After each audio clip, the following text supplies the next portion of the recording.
दुम दुर्गाय नमः। बोलिए माँ जगत की जननी माँ जगदम्बा की जय। माता आदिशक्ति भगवती शेरा वाली की जय। माँ सचियाँ जोता वाली माता तेरी सदा ही जय। इस वीडियो में आप सभी को 12 और 13 अध्याय सुनाऊंगी, जो कि 7वें दिन किया जाता है इसका पाठ। और इस 12वें अध्याय में देवी माता के चरित्र का महात्म्य सुनाया गया है, बताया गया है। तो चलिए सुनाती हूँ 12वां अध्याय। एक बार से माता का दोबारा से जयकारा लगाएंगे। बोलिए जगत की जननी माँ जगदम्बा की जय। देवी बोली, देवताओं, जो एकाग्रचित होकर प्रतिदिन इन स्तुतियों से मेरा स्तवन करेगा, उसकी सारी बाधा मैं निश्चय ही दूर कर दूंगी। जो मधुकैटभ का नाश, महिषासुर का वध तथा शुम्भ के संहार के प्रसंग का पाठ करेंगे तथा अष्टमी, चतुर्दशी और नवमी को भी जो एकाग्रचित हो भक्तिपूर्वक मेरे उत्तम महात्मा का श्रवण करेंगे, उन्हें कोई पाप नहीं छू सकेगा। उन पर पाप जनित आपत्तियां भी नहीं आएंगी।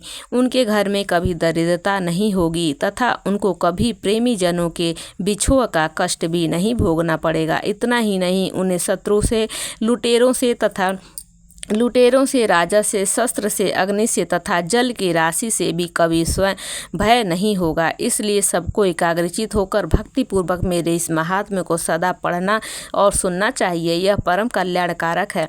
मेरा महात्म्य महामारी जनित समस्त उपद्रवों तथा आध्यात्मिक आदि तीनों प्रकार के उत्पातों को शांत करने वाला है। मेरे जिस मंदिर में प्रतिदिन विधि पूर्वक मेरे इस महात्म्य का पाठ किया जाता है, उस स्थान को मैं कभी नहीं छोड़ती।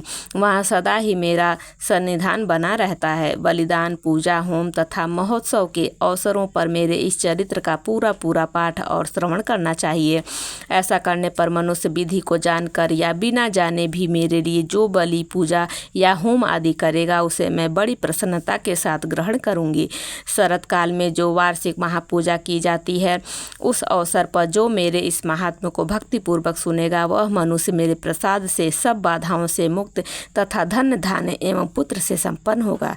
इसमें तनिक भी संदेह नहीं है।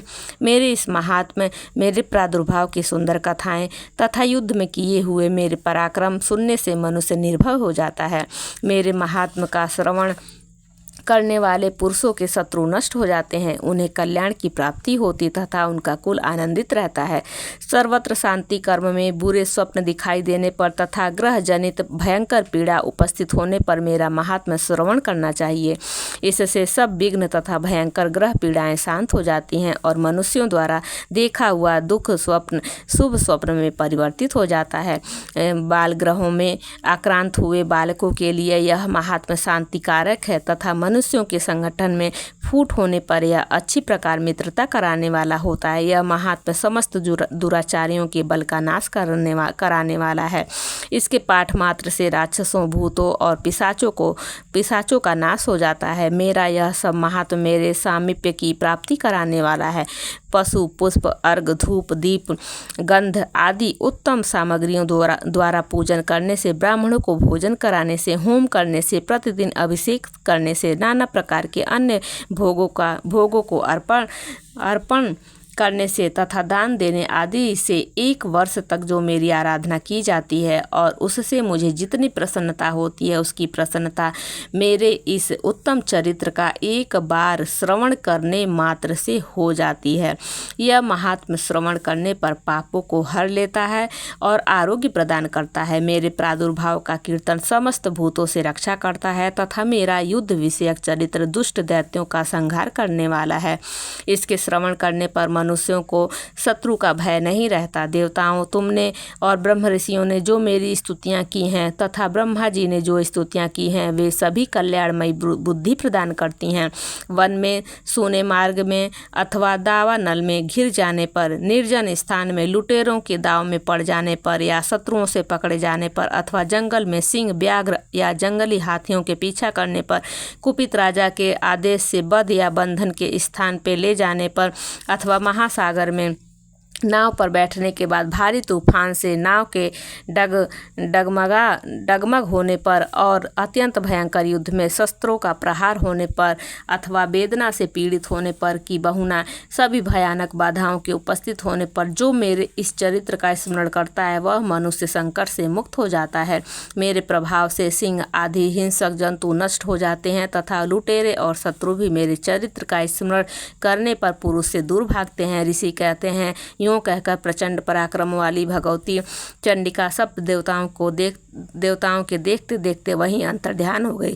फिर समस्त देवता भी शत्रुओं के मारे जाने से निर्भय हो पहले की ही भांति यज्ञ भाग उपभोग करते हुए अपने अपने अधिकार का पालन करने लगे। संसार का विध्वंस करने वाले महाभयंकर अतुल पराक्रमी देव शत्रु शुंभ तथा महाबली निशुंभ युद्ध में देवी द्वारा मारे जाने पर शेष दैत्य परलोक में चले आए। राजन, इस प्रकार भगवती अंबिका देवी नित्य होती हुई भी पुनः पुनः प्रकट होकर जगत की रक्षा करती हैं। वे ही इस विश्व को मोहित करती, वे ही जगत को जन्म देती तथा वे ही प्रार्थना करने पर संतुष्ट हो विज्ञान एवं समृद्धि प्रदान करती हैं। राजन, महाप्रलय के समय महामारी का स्वरूप धारण करने वाली वे महाकाली ही इस समस्त ब्रह्मांड में व्याप्त हैं। वे ही समय समय पर महामारी होती और वे ही स्वयं अजन्मा होती हुई भी सृष्टि के रूप में प्रकट होती हैं। वे सनातनी देवी ही समयानुसार संपूर्ण भूतों की रक्षा करती हैं।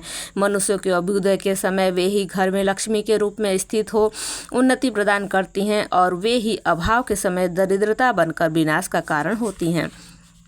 पुष्प, धूप और गंध आदि से पूजन करके उनकी स्तुति करने पर वे धन, पुत्र, धार्मिक बुद्धि तथा उत्तम गति प्रदान करती हैं। श्री मार्कंडेय पुराण में सावर्णिक मनवंतर की कथा के अंतर्गत देवी महात्म्य फल स्तुति नामक 12वां अध्याय। जय जय माँ जगदम्बा, जय जय माँ जगजननी, आपकी सदा ही जय हो माता। अब मैं आप सभी को 13वां अध्याय सुनाऊंगी। इस अध्याय में सूरत और वैश्य को देवी का वरदान। ऋषि कहते हैं, राजन, इस प्रकार मैंने तुमसे देवी के उत्तम महात्म्य का वर्णन किया। जो इस जगत को धारण करती हैं उन देवी का ऐसा ही प्रभाव है। वे ही विद्या ज्ञान उत्पन्न करती हैं। भगवान विष्णु की माया स्वरूपा उन भगवती के द्वारा ही तुम ये वैश्य तथा अन्याय विवेकी जन मोहित होते हैं, मोहित हुए हैं तथा आगे भी मोहित होंगे। महाराज, तुम उन्हीं परमेश्वरी की शरण में जाओ। आराधना करने पर वे ही मनुष्यों को भोग, स्वर्ग तथा मोक्ष प्रदान करती हैं। मार्कंडेय जी कहते हैं, क्रौष्टुकी जी मेधा मुनि के वचन सुनकर राजा सूरथ ने उत्तम व्रत का पालन करने वाले उन महाभाग महर्षि को प्रणाम किया। वे अत्यंत ममता और राजा पहरण से बहुत खिन्न हो चुके थे। महामुने इसलिए विरक्त होकर वे राजा तथा वैश्य तत्काल तपस्या को चले गए और वे जगदम्बा के दर्शन के लिए नदी के तट पर रहकर तपस्या करने लगे। वे वैश्य उत्तम देवी सूक्त का जप करते हुए तपस्या में प्रवृत्त हुए। वे दोनों नदी के तट पर देवी की मिट्टी की मूर्ति बनाकर पुष्प, धूप और हवन आदि के द्वारा उनकी आराधना करने लगे। उन्होंने पहले तो आहार को धीरे धीरे कम किया, फिर बिल्कुल निराहार रहकर देवी में ही मन लगाए एकाग्रता पूर्वक उनका चिंतन आरंभ किया।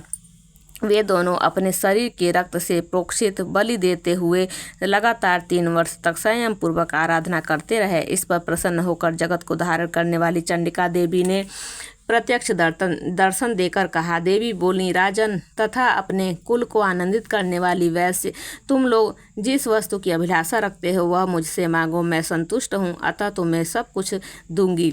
मार्कंडेय जी कहते हैं, तब राजा ने दूसरे जन्म में नष्ट न होने वाला राज्य मांगा तथा इस जन्म में भी शत्रुओं की सेना को बलपूर्वक नष्ट करके पुनः अपना राज्य प्राप्त कर लेने का वरदान मांगा। वैश्य का चित्त संसार की ओर से खिन्न एवं विरक्त हो चुका था तथा वे बड़े बुद्धिमान थे, अतः उस समय उन्होंने तो ममता और अहंता रूप आसक्ति का नाश करने वाला ज्ञान मांगा।